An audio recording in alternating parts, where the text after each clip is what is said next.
Sangram bomb ವಿಶೇಷ ಕಾರ್ಯಕ್ರಮಕ್ಕೆ ಮತ್ತೊಮ್ಮೆ ಸ್ವಾಗತ. ಬ್ರೇಕ್ಗಿಂತ ಮುಂಚೆ ಸಂಗ್ರಾಮ್ ಸಿಂಗ್ ಅವರು ಹೇಳ್ತಾ ಇದ್ರು ಹೇಗೆ 10 ಕೋಟಿ ರೂಪಾಯಿ ಕ್ಯಾಶ್ ಇದ್ದಂಥ ಟಾಟಾ ಸಫಾರಿ ಕಾರನ್ನು ಚೆನ್ನೈ ಕಡೆಗೆ ತೆಗೆದುಕೊಂಡು ಹೋಗ್ತಾ ಇದ್ರು ಅನ್ನೋದನ್ನು ದಾರಿಯಲ್ಲಿ ಆಂಧ್ರ ಪೊಲೀಸರ ನಾಕಾಬಂದಿಯನ್ನು ತಪ್ಪಿಸ್ಕೊಂಡು ಇದು ನಮ್ಮ IG ಅವರು ವಿದೇಶ ಪ್ರಯಾಣಕ್ಕೆ ಹೋಗ್ತಾ ಇರುವಂಥ ಲಗೇಜ್ ಅಂತ ಹೇಳಿ ನಾಕಾಬಂದಿಯಿಂದ ತಪ್ಪಿಸ್ಕೊಳ್ತಾರೆ, ಅಲ್ಲಿಂದ ಮುಂದೆ ಹೊರಡ್ತಾರೆ. ಸಂಗ್ರಾಮ್ ಸಿಂಗ್ ಅವರೇ, ಸರ್ ಮುಂದೆ ಏನಿಲ್ಲ, ನಾವು ಹೋಗ್ತೀವಲ್ಲ ಚೆನ್ನೈ ರೀಚ್ ಅಟ್ ಅಬೌಟ್ 5:30 ಅಂತ ಹೇಳಿದ್ರೆ ಅರ್ಲಿ ಮಾರ್ನಿಂಗ್ ಅಷ್ಟೊತ್ತಿಗೆ ಆಗ್ತಾ ಇತ್ತಲ್ಲಿ. ಅಲ್ಲಿ ನಾನು ಮೆರಿನಾ ಬೀಚು ರೀಚ್ ಆದೆ. ಅದು ಅಲ್ಲಿ DG ಆಫೀಸ್ ಇದೆ ಅಲ್ಲಿ ಚೆನ್ನೈ DG ಆಫೀಸ್ ಮುಂದೆ ಮೆರಿನಾ ಬೀಚ್ ಇದೆ. ಆಗ ಬೀಚ್ ಹತ್ರ ಹೋದೆ. ಆಗ ಏನಾಯಿತು, ಅಷ್ಟೊತ್ತಿಗೆ ನಮಗೆ ಇನ್ಫಾರ್ಮೇಷನ್ ಬಂದಿತ್ತು ಅಲ್ಲಿ ಶಿವರಾಜ್ ಕುಮಾರ್ ಅವರು ಮತ್ತು ರಾಘವೇಂದ್ರ ರಾಜ್ಕುಮಾರ್ ಇರ್ತಾರೆ, ನಿಮಗೆ ಮೀಟ್ ಮಾಡ್ತಾರಲ್ಲಿ ಅಂತ ಹೇಳಿದ್ದೆ. ಅವ್ರಿಗೆ ಈ ಟಾಟಾ ಸಫಾರಿದೆಲ್ಲ ಪರ್ಟಿಕ್ಯುಲರ್ಸ್ ಎಲ್ಲ ಆಯಿತು. ಆಗ ನಾವು ಅಲ್ಲಿ ನೋಡ್ತಾ ಇದ್ರು. ಅಷ್ಟೊತ್ತಿಗೆ ಶಿವರಾಜ್ ಕುಮಾರ್ ಅವೆಲ್ಲ ದಾಡಿ ಎಲ್ಲ ಭಾಳ ಇದಾಗೋಗ್ಬಿಟ್ಟಿದ್ರು ಅವರಿಬ್ಬರೂ. ಪಾಪ ಅವರ ತಂದೆಯವರು ಯಾವಾಗ ಇದು ಕಿಡ್ನಾಪ್ ಆಗ್ಬಿಟ್ರು, ಬಹಳ ಇದು ಕಷ್ಟ ಇರೋದ್ರಿಂದ ಭಾಳ ಅವರು ಒಂದು ನವೇನಲ್ಲಿದ್ದರು ಅವರು. ನನಗೂ ನೋಡಿ ಅಯ್ಯೋ ಅನ್ನಿಸ್ತು ಇದೆಲ್ಲ.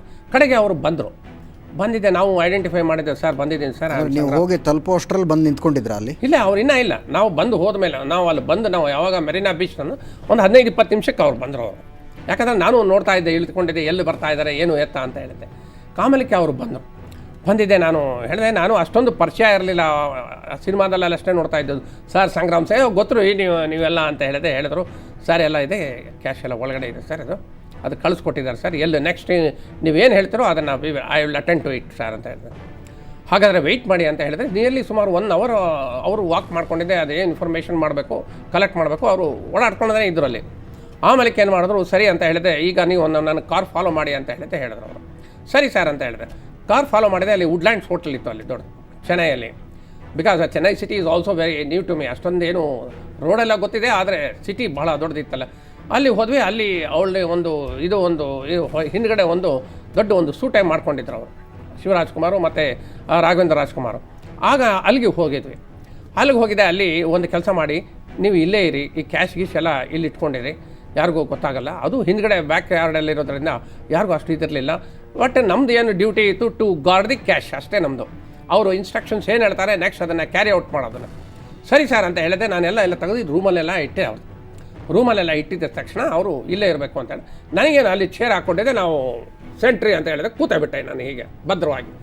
ಆಮೇಲೆ ಸರಿ ಅಂತ ಹೇಳಿದ್ರೆ ಅವರು ಹೊಟ್ಟಿದ್ದೆ. ಏನಾಯಿತು, ನಾವು ಮಧ್ಯಾಹ್ನದವರೆಗೂ ಇನ್ನೂ ಇಲ್ಲ, ಮತ್ತು ಸಾಯಂಕಾಲ ಆಯಿತು. ಸಾಯಂಕಾಲದಲ್ಲೂ ಆದಾಗ ನಾವು ವೆಯ್ಟ್ ಮಾಡ್ತಾಯಿದ್ವಿ.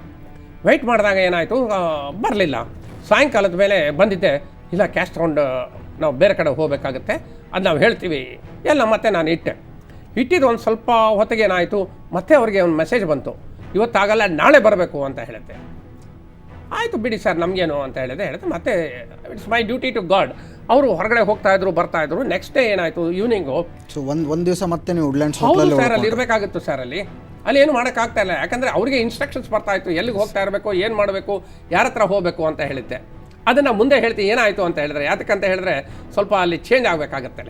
ಅಲ್ಲಿ ಏನಾಯಿತು, ಸರಿ ನೆಕ್ಸ್ಟ್ ಡೇ ನಮಗೆ ಏನಾಯಿತು, ಈವ್ನಿಂಗ್ ಅಬೌಟ್ 5:30 ಏನಾಯಿತು, ಬನ್ನಿ ಈಗ ಇದಕ್ಕೆ ಹೋಗೋಣ, ಅಲ್ಲಿ ಕಾಫಿ ಡೇ ಅಂತ ಇದೆ, ಕಾಫಿ ಡೇಗೆ ಹೋಗಬೇಕಾಗುತ್ತೆ ಅಂತ ಹೇಳಿದ್ರು. ಸರ್ ನನಗೆ ರೂಟ್ ಗೊತ್ತಿಲ್ಲ, I will follow your car ಅಂತ ಹೇಳಿದೆ.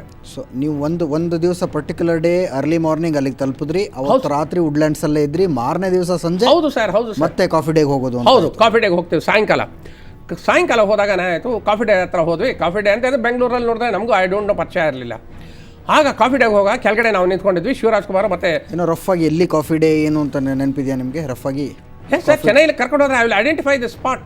ಓಹ್ ಗುಡ್. ಅಪ್ಸ್ಟೇರಲ್ಲಿ ಫಸ್ಟ್ ಫ್ಲೋರಲ್ಲಿ ನಾವು ಹೋಗಿದ್ದೆ, ಯಾಕಂದರೆ I carried the suitcase ಮೇಲ್ಗಡೆ ಕರ್ಕೊಂಡು ತೊಗೊಂಡು ಹೋಗಿದ್ನಲ್ಲ. ಓಕೆ.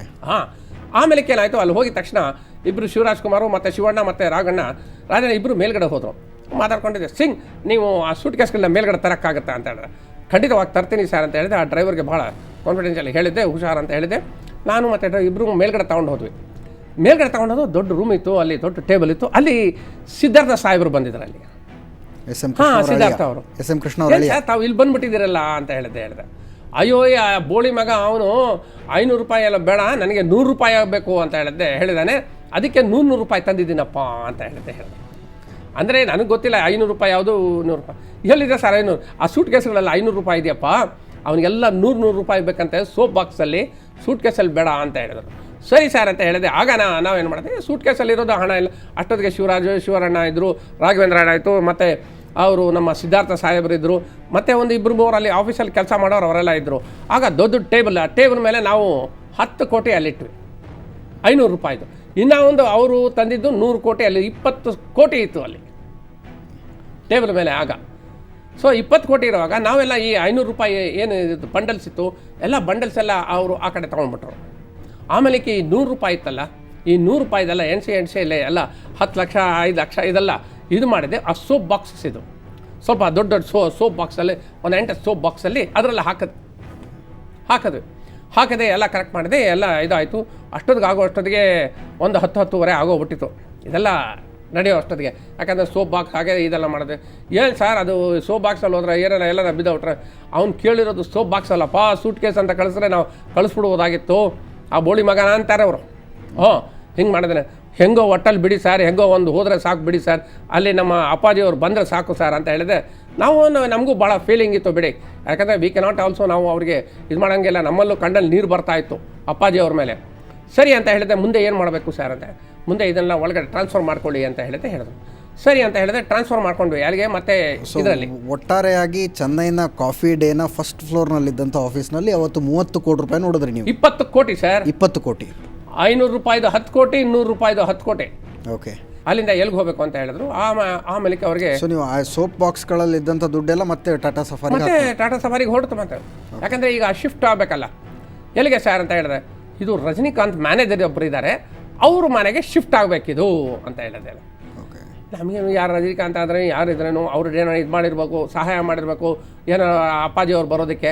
ಸರಿ ಅಂತ ಹೇಳಿದೆ. ನಾವೇನು ಮಾಡಿದ್ವಿ, ಸರಿ ಸರ್ ನಮ್ಮ ಇನ್ಸ್ಟ್ರಕ್ಷನ್ಸ್ ನೀವು ಯು ಫಾಲೋ ದಿ ಕಾರ್ ಅಂತ ಹೇಳಿದ್ರು. Follow the car, that's all. ನಾವು ಅಷ್ಟೇ, ನಾವು ಮುಂದೆ ಅವ್ರು ಫಾಲೋ ಮಾಡ್ಕೊಂಡು ಹೋದ್ವಿ. ಅಲ್ಲಿ ರೋಡ್ಸು ಬೈಲೋನ್ಸು ಸುಮಾರು ಒಂದು ಹೋಗೋ ಅಷ್ಟೊತ್ತಿಗೆ 1-3/4 ಗಂಟೆ ಟೈಮ್ ಆಗಿರಬೇಕು ಸರ್. ಯಾವುದೋ ಒಂದು ದೊಡ್ಡ ಸ್ಲಮ್ಮಲ್ಲೇ ಇದ್ದದು ಮನೆ. ಅಲ್ಲಿ ಹೋಗಿದ್ದಾಗ ಮನೆಯಲ್ಲಿ ದೊಡ್ಡ ಗೇಟ್ ಇತ್ತು, ಐರನ್ ಗೇಟ್ಸ್ ಎಲ್ಲ.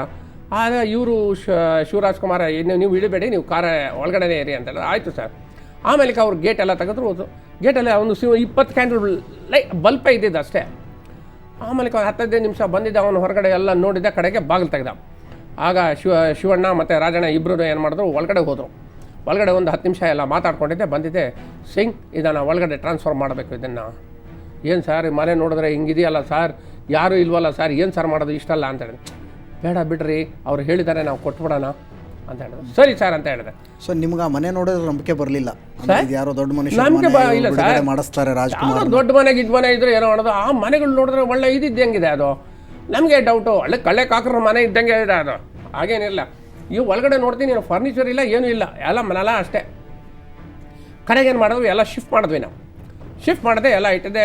ಶಿವಣ್ಣನ ಕೇಳಿದೆ, ಶಿವರಾಜ್ ಕುಮಾರ್ಗೆ, ಸರ್ ಏನೋ ಒಂದು ಅಕ್ನಾಲೇಜ್ಮೆಂಟ್ ಏನನ್ನ ತಗೊಳ್ಳಿ ಸರ್ ಅವನ ಹತ್ರ ಅಂತ ಹೇಳಿದ್ರು. ದುಡ್ಡು ತಲುಪಿದೆ ಅನ್ನೋದಕ್ಕೆ? ಹೌದು, ನಾನು ಶಿವರಾಜ್ ಕುಮಾರ್ ಕೇಳಿದೆ. ಯಾಕಂದ್ರೆ ಏನೋ ಒಂದು ಬೇಕಲ್ಲ, ನಾವು ಹಣ ತಲುಪಿದ್ದೀವಿ ಅನ್ನೋದಕ್ಕೆ. ಅದನ್ನೆಲ್ಲ ಕೇಳೋಕ್ಕೆ ಹೋಗ್ಬಿಡಪ್ಪ, ಇದೇನೋ ಒಂದು ಕಾರ್ಯಾಚರಣೆ ನಡೀತಾ ಇದೆ. ಆಯಿತು, ಇಲ್ಲ ಸರ್ ನಾಳೆ ದಿವಸ ಹಣ ತಲುಪುತ್ತೋ ಇಲ್ಲೋ ಅನ್ನೋದಕ್ಕೆ. ಬೇಡ ಬಿಡಿ, ಆಯಿತು ಬಿಡಿ ಸರ್, ಅಪ್ಪಾಜಿ ಅವ್ರು ಬಂದರೆ ಸಾಕು ಅಂತ ಹೇಳಿದೆ. ನಾವು ಅವರಿಗೆ ಕನ್ಸೋಲ್ ಮಾಡಬೇಕಾಗಿದೆ. ಯಾಕಂದರೆ ಅವರು ಅಷ್ಟು ಒಂದು ದುಃಖಪ್ರಸ್ತ ಆಗಿದ್ರು ಅವರಿಬ್ಬರೂ. ಎಲ್ಲ ದಾಡಿ ಗೀಡಿ ಎಲ್ಲ ಬಿಟ್ಟಿದೆ, ಊಟ ಗೀಟ ಇಲ್ದ್ರೆ, ನಿದ್ದೆ ಇಲ್ದಿರ ಕಷ್ಟಪಡ್ತಾಯಿದ್ರು ಅವರು. So first consignment was delivered? ಹೌದು ಸರ್. ಆಗ ಮೊದಲನೇ ಕನ್ಸೈನ್ಮೆಂಟ್ ಡೆಲಿವರ್ ಆಯಿತು? ಹೌದು ಸರ್. ನಿಜಕ್ಕೂ ಕೇಳ್ತಾ ಇದ್ರೆ ನಂಬಿಕೆ ಬರೋದಿಲ್ಲ.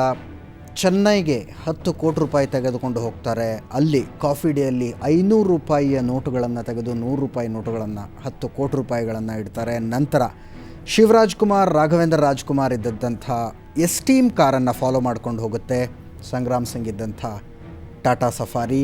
ಅಲ್ಲಿ ಒಂದು ಸ್ಲಮ್ನಲ್ಲಿ ತೀರಾ ಕೆಳದರ್ಜೆಯ ಮನೆಯಂತೆ ಕಾಣ್ತಿದ್ದಂಥ ಒಂದು ಮನೆಯಲ್ಲಿ ಆ 10 ಕೋಟಿ ರೂಪಾಯಿಗಳನ್ನು, ಸೋಪಿನ ಬಾಕ್ಸ್ಗಳಲ್ಲಿದ್ದ 10 ಕೋಟಿ ರೂಪಾಯಿಗಳನ್ನು ಇಡ್ತಾರೆ. ಆ ಹಣ ತಲುಪಿದ್ದಕ್ಕೆ ಒಂದೇ ಒಂದು ಅಕ್ನಾಲೇಜ್ಮೆಂಟ್ ಕೂಡ ತಗೊಳ್ಳೋದಿಲ್ಲ. ಮುಂದೇನಾಯಿತು ಅನ್ನೋದನ್ನು ಸಂಗ್ರಾಮ್ ಸಿಂಗ್ ಅವರೇ ಹೇಳ್ತಾರೆ. ಅದಕ್ಕಿಂತ ಮುಂಚೆ ಇನ್ನೊಂದು ಸಣ್ಣ ಬ್ರೇಕ್.